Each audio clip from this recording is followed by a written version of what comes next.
Mrs Bhosale, तुम्हाला माझ्याबरोबर नागपूरला यायचं एका नवीन प्रोजेक्ट संदर्भात मीटिंग आहे. उदापुरे चंद्रपुरातल्या एका उत्तम हॉटेलमध्ये एक आलिशान रूम बुक करा. गेस्ट येणार आहे नागपूरवरून. आपले मोहिते मास्तर आहेत ना, ते आष्टीचे आहेत. आपण पुणेला आष्टीलाच धाडून देऊ. तू त्याच्याबरोबर नागपूरला गेलीस तर मला आवडणार नाही. आवडीनिवडीचा प्रश्नच नाहीये. तू जाणार नाहीस. मी जाणार. मग पुन्हा कधीही परत येऊ नकोस. मग तसं असेल तर मी परवाची वाट कशाला बघू. मी आजच घर सोडून जाते.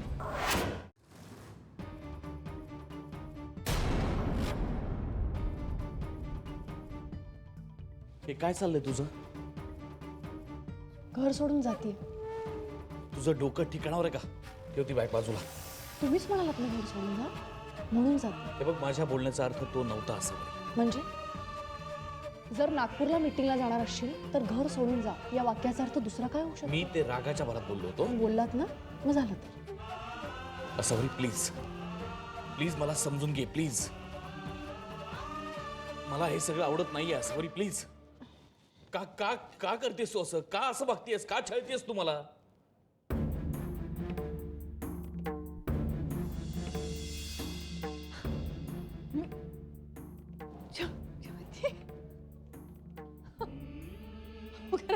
हसायला येतंय मला. मी मी छळतीये? आजवर तुम्ही माझा हवा तसा छळ केला आणि आता तुम्ही मला म्हणताय की मी तुमचा छळ केला म्हणून? झालं ना, झालं, बस झालं आता. किती दिवस तेच तेच उगाळत बसणार आहेस तू? हा, झालं. माझा छळ करून झाला, माफी मागून झाली, मग तू मला शिक्षा देऊन झाली, मग माझं तेही सहन करून झालं, सगळं झालं. आता बस, आता थांबव हे सगळ्याचं. किती दिवस तू अशीच वागणार आहेस? जरा जरा तरी माझ्या मनाचा विचार कर. जरा. हजार कटकटी आहेत माझ्या डोक्याला, हजार. त्यातनं मी बाहेर पडण्याचा मार्ग शोधतोय, तर घरात तुझं हे असं वागणं. मला म्हणालीस नोकरी करते. मी काही बोललो? म्हणलं ठीक आहे, कर बाई, कर. बरं, करतेस ते करतेस कुठे? कन्स्ट्रक्शन कंपनीत, म्हणजे पुन्हा माझ्या कॉम्पिटिटरकडे. तरी मी काही बोललो? काही नाही बोललो. ठीक आहे, कर.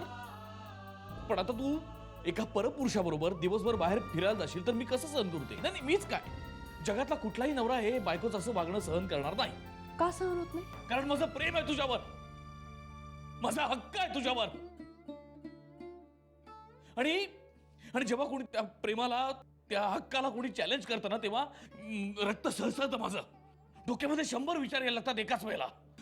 मला प्रचंड राग येतो असं मग मी काहीतरी बोलतो, पण त्या रागामागे, चिडचिडी मागे माझं प्रेम असतं फक्त. मला ना उबग आलंय तुमच्या प्रेमाचं. उबग आलंय.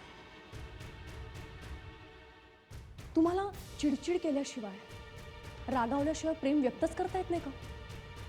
दुसरी कुठलीच पद्धत नाहीये तुमच्याकडे प्रेम व्यक्त करायची? म्हणजे आधी पट्ट्याने फोडून काढायचं, मग उशाशी बसून रात्रभर रडायचं, मग गळा आवडायचा, मग पाय धरून माफी मागायची, काहीतरी लागेल असं टोचून बोलायचं, आणि मग एकदम नमस्कार करून समोर उभं राहायचं हात जोडून. सॉरी, मी तुझ्यावर रागवलो, चिडलो. याचं कारण माझं तुझ्यावरचं प्रेम. अरे नकोय मला हे प्रेम. मला ना भीती वाटते या प्रेमाची, खूप भीती वाटते, खरंच खूप भीती वाटते. अंगावर शहारे येतात या प्रेमाच्या नुसत्या कल्पनेने. कधी एकदा तुमचं हे प्रेम उतू जाईल आणि त्यांनी मला काय काय सहन करावं लागेल याचा नुसता विचार केला ना तरी डोकं सुन्न होऊन जातं माझं. कसलं हे प्रेम? कशासाठी तुमचं हे प्रेम? काय उपयोग त्याचा? त्यापेक्षा नको ते प्रेम. नाही, असं मला सगळं मान्य आहे, सगळं मान्य आहे मला. तू म्हणतेस ते सगळं खरं आहे. मी तुला त्रास देतो, छळतो, सगळं मान्य आहे मला. पण माझं प्रेम खोटं नाहीये. नाही असावरी, तू मला सोडून जाऊ शकत नाहीस. प्लीज बॅग सोडा. नाही सोडा. नाही असावरी, ऐक माझा. असावरी प्लीज, असावरी तू थांब. देवायरीची शपथ आहे तुला.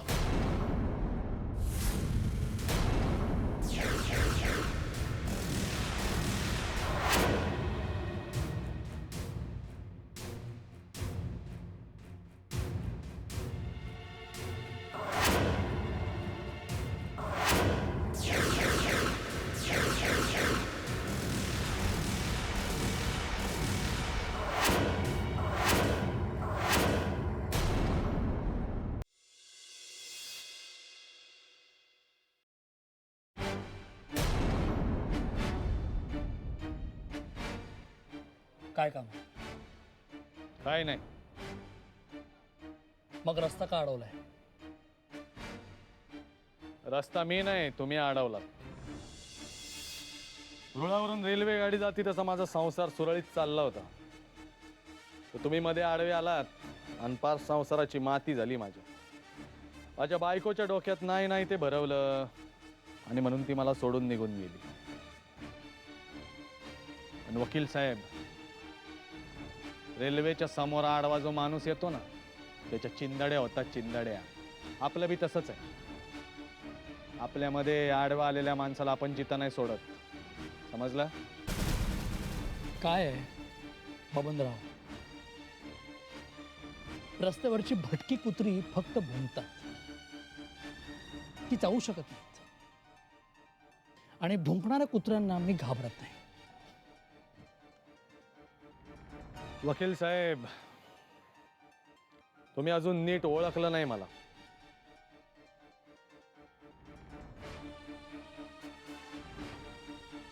मला भुंकता पण येतं आणि चावता पण.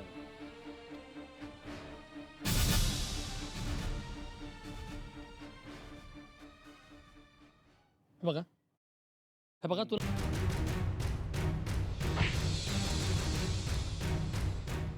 सोडा मला. तुम्हाला माहित नाही माझ्याकडे पिस्तूल आहे. सोडा.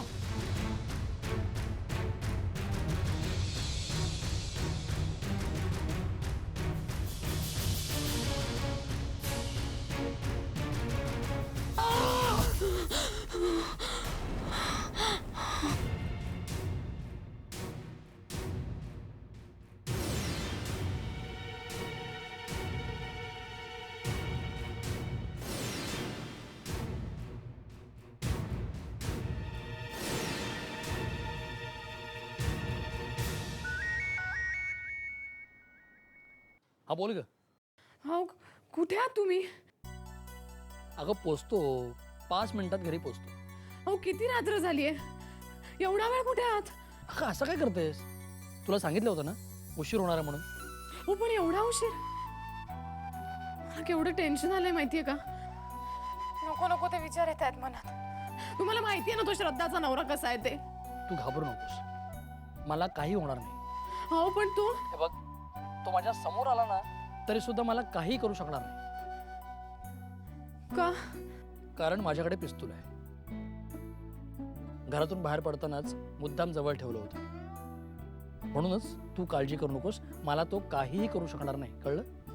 हो पण पण तुम्ही आधी लवकर घरी या बरं. अगं फोन ठेवलास तर घरी येईन ना मी. चल फोन ठेव, लगेच येतो. बाय. बाय.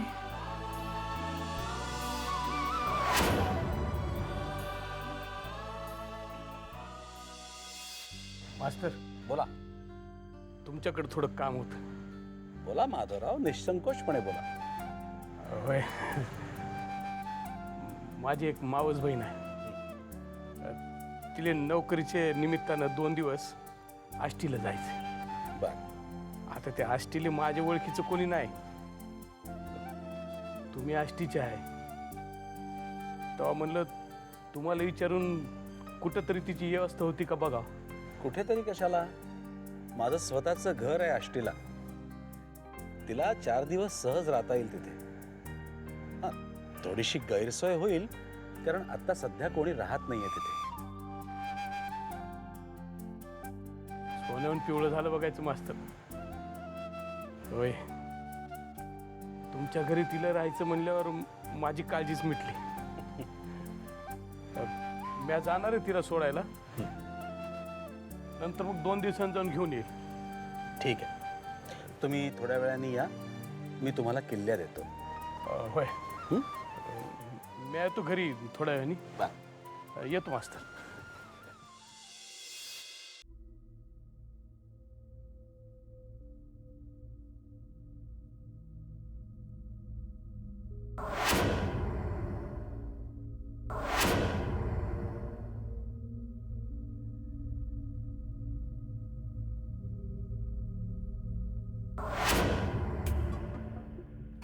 नाही साहेब, पिस्तूल काढू नका. मी काय मारामारी करायला नाही आलो इथं. थोडं बोलायचंय तुमच्याशी.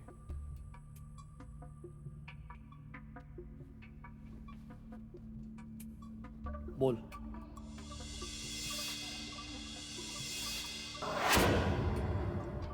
मला माझी चूक समजली साहेब. आतापर्यंत लई त्रास दिला बघा माझ्या बायकोला. मारलं झोडलं, पण आता नाही. आता तसं बिलकुल वागणार नाही. मला सुधारायचंय साहेब. लई प्रेम आहे हो माझं माझ्या बायकोवर. तिच्यासाठी बदलीन मी स्वतःला. तुम्ही तिला परत घरी पाठवा साहेब. एवढी विनंती करतोय मी तुम्हाला. तिला परत घरी पाठवा. कपाळावर बंदूक लावली आणि पोलिसांनी एक डोस पाजला की लगेच तुला तुझ्या बायकोवरचं प्रेम आठवलं. नाही साहेब, खरंच खरंच लई प्रेम आहे हो माझ्या बायकोवर माझं. एखाद्या लहान पोराचं आपल्या खेळण्यावर प्रेम असतं का नाही, तसंच.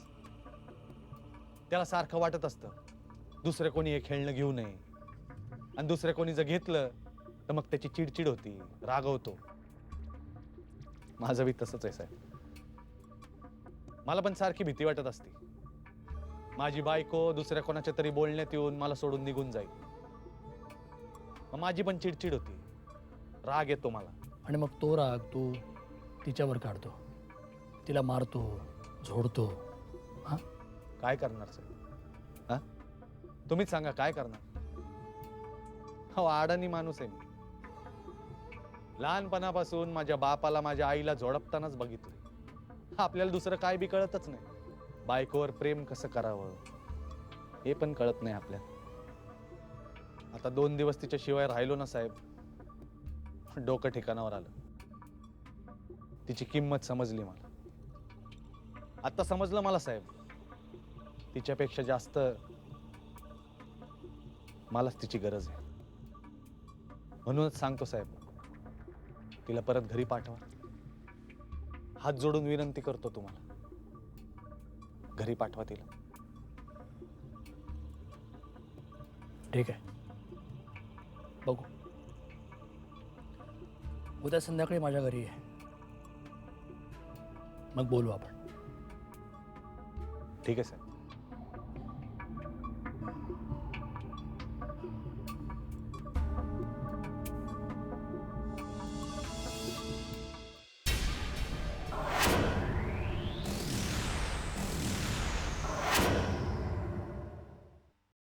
हो, तुम्ही ऑफिसला येऊन भेटा. नाही, ते लोनचं आपण तिकडेच बघूया. नाही नाही नाही मी मॉडेल कुठलं घ्यायचं ते ठरवलं नाही. हां, नाही ऑफिसमध्ये बोलू आपण सविस्तर. हो हो, ओके, बाय. आधी कसलं लोन? हां, कोणाचा फोन आला होता तुला? मी गाडी घ्यायचं ठरवलं. काय? गाडी, कार. अरे पण हे असं अचानक कसं काय? या, मला वाटलं होतं तुला आनंद होईल, उड्या मारशील तू. तर तुझे प्रश्न सुरू आले. का, कशाला, का बरं, अचानक.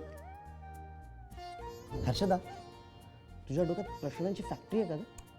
नाही, एक काम करत जा. ही टिकली ना टिकली, त्याच्याऐवजी असं प्रश्नचिन्ह काढायचं. आधी प्लीज, चेष्टा नकोय, मी सिरियसली विचारते तू. इव्हन सिरियसली सांगते मी. अगं, आमची कंपनी लोन देते मला गाडीसाठी, आणि त्याचा इंटरेस्ट रेटही खूप कमी. मी गाडी घेतो. खरंच? अगं, खरं तर तुला सरप्राईज द्यायचं होतं, पण नेमकं तू आता बोलताना आलीच नाही. ते तू खुश आहेस ना? खूप. तू स्वतःच्या हिमतीवर गाडी घेतोय हे ऐकून खरंच खूप आनंद झाला मला. आधी खरं सांगू का, माझी पण खूप इच्छा होती की तू नवीन कार घ्यावी म्हणून. किती दिवस ती जुनी गाडी वापरणार ना. आणि आता कसं बाबा, तू एका मोठ्या कंपनीत मोठ्या पोस्टवर, मग तुला कशी अशी चकचकीत नवी कोरी गाडी पाहिजे. कोणता रंग घ्यायचा? मी काळ्या रंगाची गाडी ठरवली. पांढरा घेऊयात ना. हो, काळ्या रंगाची. पांढरी जास्त छान दिसेल. काळा. पांढरा. काळा. पांढरा काळा. पांढरा. आपण ग्रे घेऊया चालेल. म्या इठा सोलापूर करीन. ओळख आहे मला तुमची. अहो लोककलेची दर्दी आम्ही. तुम्हाला आम्ही ओळखणार नाही असं कसं होईल? हा बोला काय म्हणताय? नाही, काल तुमची माणसं आली होती घरी हां आमच्या तमाशाची बारी ठरवायला. 2-4 दिवस मुक्काम आहे म्हटलं गावात. होऊन जाऊ दे एखादा कार्यक्रम. काय होय, पर एक अडचण होती. पैशाचा प्रॉब्लेम आहे? नाही नाही नाही, पैसे समजा मिळालं. पर मग पण काय? अहो तुमच्या माणसाने अट घातली या. म्हणले काय बी करा पण तुमच्या पोरीचं नाच व्हायलाच पाहिजे म्हणा. हो मीच सांगितलं होतं. कसं आहे विठाबाई, आजवर तुमचा कार्यक्रम खूप वेळा पाहिला. तुमच्या पोरीची कला बघूया म्हटलं. काय लय बेस्ट नाचते म्हणतात. नाही काय नाही, ती अजून नीट शिकलेली नाही. अहो लहान आहे अजून. असू द्या, लहान तर लहान. घेऊ चालवून आम्ही. शिवाय तुमची मुलगी म्हटल्यावर तिला काहीतरी तरी येत असेलच नाही का? नाही, पर ती इथं नाही आहे. इथं नाही? कुठे गेली? मावशीकडे ग. हा तिच्या एवढंच ना? मग काय गाडी पाठवू की तिला आणायला? घेऊन येतील तिला. हा अहो नाही नाही, तिची मावशी लई लांब राहते या तिकडे बेळगावला. यायलाच 2 दिवस लागतील. असं मग काय करायचं आता? तेच विचारायला आले होते तुम्हासनी. म्हटलं बारीचं पैसे तर मी घेतलंच आहे, पण माझी पोरगी काय नाचू शकणार नाही. ठीक आहे, दुसरी कुठचीही पोरगी चालेल, पण तमाशा झालाच पाहिजे. काय नाही म्हणजे कसं आहे विठाबाई, तुमच्यासारख्या कलाकारांच्या कलागुणांना वाव देणं हे आमचं कर्तव्य आहे नाही का? वय ठरलं, कार्यक्रम होईल. जाऊ मी आता. हो विठाबाई,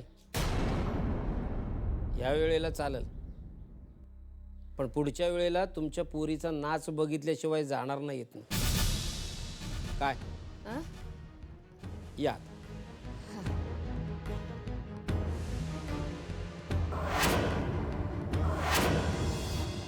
हॅलो, हां असावरी, सचिन बोलतोय. बोला सचिन.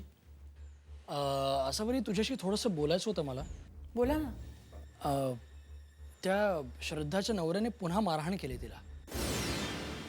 काय? हो, मग ती आमच्या घरी आली आणि नंतर पोलीस कंप्लेंट करायला तयारी झाली. पण आता एक वेगळाच प्रॉब्लेम क्रिएट झाला आहे. कसला प्रॉब्लेम?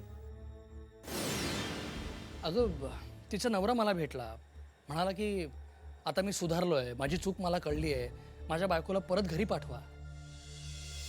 पण मला तर हे सगळं त्याचं नाटक वाटतंय. शक्य आहे, ही असली माणसं जनरली इतक्या लवकर सुधरत नाहीत. Correct, exactly.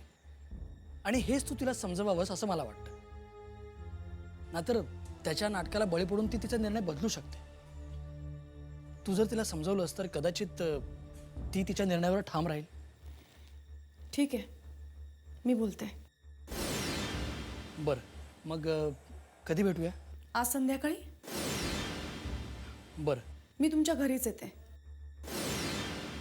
ओके, मी वाट बघतो. बाय. बाय.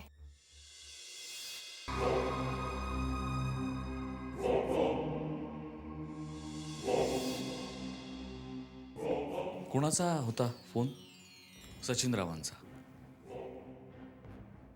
काय म्हणत होते?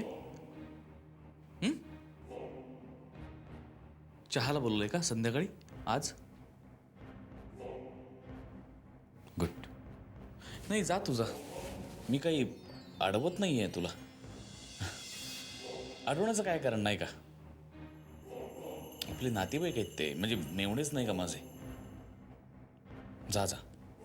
आणि संयोगिताला पण सांग, दादानी विचारलं म्हणावं.